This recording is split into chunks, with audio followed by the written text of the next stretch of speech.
Tentang rancangan kerajaan untuk menswastakan KTMB. Kenyataan akan diedarkan selepas ini.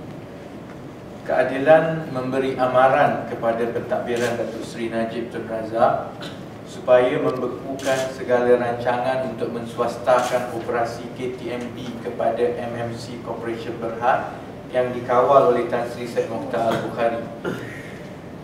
Keadilan difahamkan bahawa MMC telah mengemukakan pelan operasi dan pengambilalihan pada awal tahun ini. I think they submitted the operational and financial takeover plan in December 2011. So sekarang ini kita dimaklumkan pentadbiran Datuk Seri Najib Tun Razak sedang dalam proses untuk meluluskan pelan pengambilalihan tersebut. That's why I think it's the right time for us to step in. And YB Izzah has been talking to a lot of parties involving with KTMB, and it's one of the key issues that I think will eventually turn out to be like Mas Air Asia issue as well. Ada beberapa perkara pokok yang perlu dipertimbangkan sebelum kerajaan menswastakan KTMB buat kali yang kedua. Kerana penswastaan kali pertama telah pun gagal di bawah satu syarikat iaitu Marak Unggul Segera Berhad. Tiga perkara yang kita ingin kemukakan ialah pertama, apakah syarat-syarat yang dikenakan oleh kerajaan bagi memastikan aset dan pegangan tanah KTMB yang dianggarkan berjumlah 50 bilion tidak jatuh ke tangan pihak swasta atau persendirian. Bear in mind, Tan Sri Syed Mokhtar has been shopping for land banks, and he has done it by taking over what used to be state utilities companies. Dia telah mengambil alih Pos Malaysia and Pos melalui DRB Highcom lah. Dan Pos Malaysia kita tahu operasinya itu mungkin tidak menarik minat ramai pihak, tetapi land banksnya di seluruh Malaysia itu sesuatu yang perlu kita pertahankan. Jadi kita dah terlepas, rakyat dah terlepas bank tanah melalui pejabat pos yang kini dimiliki oleh kumpulan Tan Sri Syed Mokhtar. Dan sekarang ini sudah tentu satu-satunya syarikat yang paling banyak land banksnya di Malaysia adalah Keretapi Tanah Melayu. And I think kecuali negeri Terengganu dan Sabah Sarawak, semua negeri-negeri lain di Semenanjung ini di Malaysia ada banyak tanah-tanah yang dipunyai oleh KTMB. That's why the overall asset holding of KTMB is estimated at 50 billion now. Of course, if you look in the future and these lands are developed in the future, obviously it's a lot higher than 50 billion. Jadi kebimbangan kali pertama ialah apabila kita tahu ini memang modus operandi Tan Sri Syed Mokhtar mengambil alih syarikat yang banyak land banks. Of course, the first suspicion is that he's going to do exactly the same thing dengan KTMB. Jadi apa jaminan kerajaan bahawa aset ini tidak akan jatuh ke tangan Syed Mokhtar Al-Bukhari? Yang kedua ialah, apakah jaminan kerajaan bahawa kebajikan kaki tangan KTMB akan dilindungi seadilnya apabila mandat diberikan kepada MMC Corp Berhad untuk mengendalikan pekerja dan indirectly itu bermakna untuk memotong jumlah kaki tangan. Kerajaan sejak tahun 2000 lagi menyalahkan pengurusan KTMB atas sebab tidak berjaya mengendalikan operasinya secara berkesan dari segi kos. To them it's not cost effective, and always the first instant when we talk about cost effectiveness, they would point the fingers to the staff. There's about 5,000 staff now. Cuma saya rasa yang Barisan Nasional lupa, yang mengendalikan KTMB now adalah pegawai-pegawai ataupun pimpinan tertinggi Barisan Nasional. In fact, pengusinya sekarang ialah Dato' Mat Zaid. And of course, I dare say actually lagi banyak terutamanya kebelakangan ini, lebih banyak wang yang dibazirkan untuk mengecat coach-coach kereta api dengan wajah Datuk Seri Najib Tun Razak. I'm sure if you stop doing that, you could save the jobs and livelihood of so many other workers. Jadi untuk mereka menggunakan alasan rugi dan juga staf yang banyak untuk menswastakannya kepada kaki tangan KTMB, saya minta nanti kalau diswastakan ataupun ada apa-apa rancangan baru, orang pertama yang patut dibuang adalah pengurusi KTMB, iaitu Datuk IR Muhammad Zaid, kerana sejak dia masuk nampaknya makin banyak pembantuan. Dan yang ketiga, yang paling penting juga ialah apakah bentuk bantuan kewangan yang ditawarkan oleh kerajaan kepada MMC untuk mengelakkan satu lagi projek swasta dibiayai oleh wang rakyat. This has happened so many times in the past. Namanya projek keswastaan, tetapi apabila syarikat swasta itu menjual bond atau mendapatkan pinjaman dan bond itu dibeli atau diberi oleh badan-badan yang berkaitan dengan kerajaan ataupun syarikat pelaburan kerajaan, be it PNB, be it Tabung Haji, be it KWSP. I mean, I want to be Syed Mokhtar as well. I mean, any one of us can set up a 100,000 share cap company, kerana apabila dia boleh bagi 2-3 billion worth of bond daripada PNB, daripada Tabung Haji, of course we have the money to run any privatization program. Jadi selalunya there has been a practice in the past. They privatize the profit and the operation, but they fund it publicly through bonds yang berselindung di belakang bond ini. Kononnya ia dibiayai oleh swasta, tetapi actually directly it was funded by government. So we need to know that every little detail. Saya juga melahirkan rasa kesal kerana sekali lagi pentadbiran Datuk Seri Najib Tun Razak mengingkari janjinya bahawa semua tender akan dikendalikan secara telus dan melalui tender terbuka. Seperti juga projek MRT. This privatization of KTMB actually is taking shape exactly like MRT punya project, whereby MMC Gamuda went to the government with a proposal paper, and it was that proposal paper that was fully accepted and fully implemented, and then on the basis that oleh kerana cadangan ini datangnya daripada MMC Gamuda, maka MMC Gamuda sahajalah yang boleh buat. I think they are doing exactly the same thing. Untuk penswastaan KTMB, MMC Gamuda, this one is only MMC.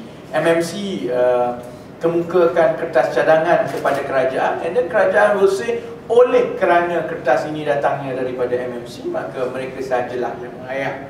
Sebab itu ini menimbulkan kemarahan kumpulan-kumpulan yang rapat dengan UMNO sendiri.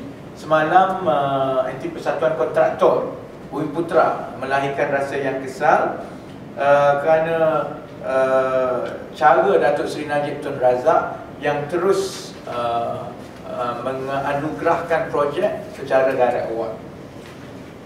Sekiranya syarat pengambil alihan hanyalah melibatkan peningkatan kecekapan operasi dan kos dan tidak menanggung hutang KTMB yang berjumlah 1 bilion. This is the information that has been divulged so far from inside. Supposedly, this takeover does not involve the overall takeover of assets and debt. It is only the operational aspect of it, and therefore the working capital financing of the day-to-day operation.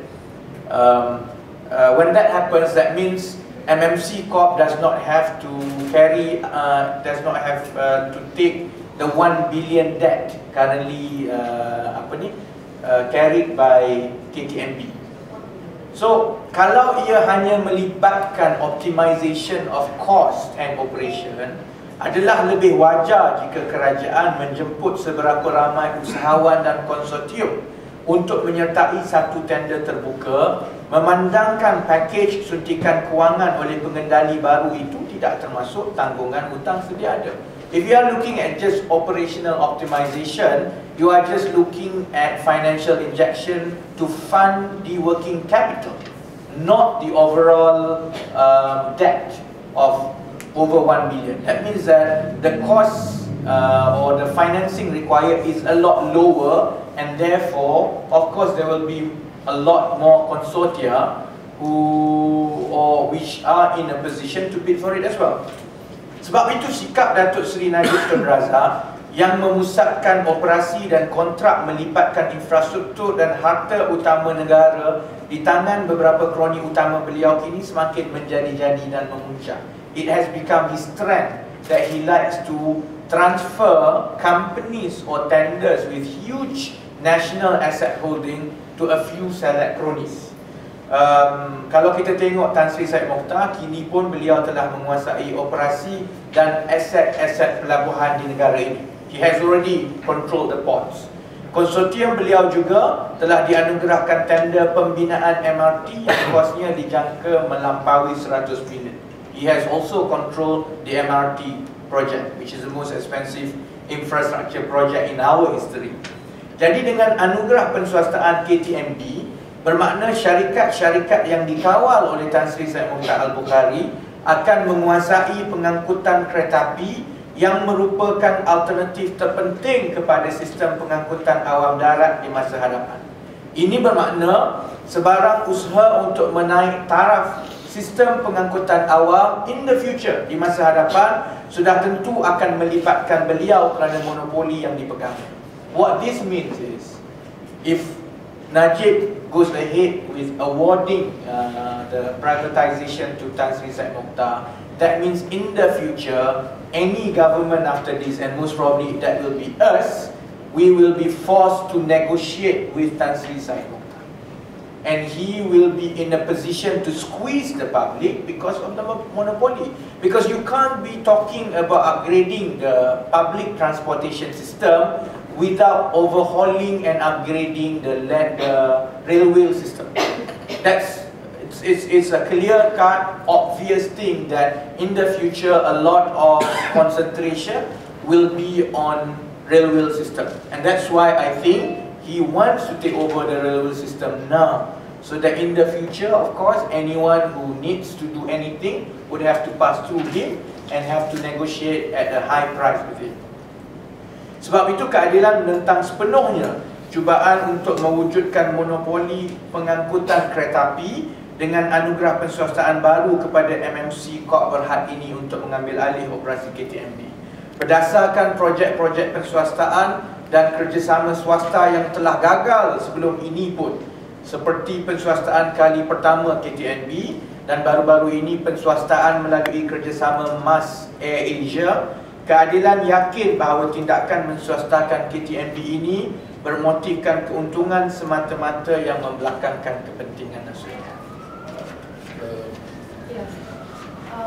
I'll just add on a point, because before this, the first statement that was given out was by the President of the Railway Meds Union of Malaya, Abdul Razak Muhammad Hassan, who actually met the Prime Minister. You see, the RUM represents about 3,500 members out of the 5,500 workers of KTMB, and they were forced to organize a picket on the 12th of October because none of the demands, none of the requests had been entertained or given feedback by the Prime Minister. Rafizi also alluded that you must understand the takeover has taken place before, which happened in 1997. Takeover of KTMB by Merak Ulur Consortium for 6 years. Proven a failure. So the track record really should remind Malaysians there's many other things that you should be wary of. And we are looking at average losses between 150 to 200 million per year for KTMB. And of course we understand the aspect of social servicing, etc. But the welfare of the workers, especially KTMB workers, cannot be set aside. And we also urge that the government actually give a chance to the President of KTMB, Mr. Elias Kadir, who has just taken over with his proposed plan. I don't understand why the flip-flopping is taking place and why the decision by the Prime Minister to award it to MMC Muda. And finally, the biggest point here, we do not want this exercise, this takeover of KTMB, to be used as a reason to fuel market expectation, to fuel the demand that MMC Gamuda, who is actually working on Klang Valley MRT joint venture project, will win more MRT tunneling jobs, especially when MRT2 and MRT3 and MRT3 is expected to be tendered out in 2013 for a cost of 12 billion ringgit. It will increase, I'm sure, after this. But the point is, it's very important for the government of the day. If you talk about open tender, if you talk about everyone will be given fair access to bid, this is not the way to do it. So we do expect some greater degree of transparency, and for the government of the day to really, Najib Razak must respond adequately to the demands and requests and queries by the Railwaymen's Union of Malaya. Thank you. All publicly available newspaper cuttings and reports. There have been some activities, and mostly it has been reported in Business Times and The Age. So if you make references to Business Times around, if you notice, I'm just trying to be cheeky here, if you notice most of the big scoop when it comes to a lot of things happening behind the scene, banyak datang daripada Business Times. So somehow they have a cable up there. So the details of the negotiations with KTMB and government, a lot of it comes from Business Times. In fact, Business Times basically spells out how MMC is going to finance and deliver. So they also implemented a due diligence exercise on the proposed KTMB privatization between July to August this year, and this was then confirmed again by the president of Aliweb. We did not make an issue initially because it was ongoing a due diligence process. It was a proposal made to government. Boleh jadi atau boleh tak boleh jadi. But now I think it has already come to the stage where, just like Josh Ken the other day, it comes to the stage where it's almost certain that it will be going to MMC. So it's about the right time for us to come out with the stories. In fact, the public came to know about the MRT project through The Edge. The fact that the Gamuda MMC gave a proposal, and it's quite funny because there was no mention of SCOMI's earlier proposal on a similar project. So again, I think it's quite, we of course invite Prime Minister Najib to comment on the matter, to verify further or deny.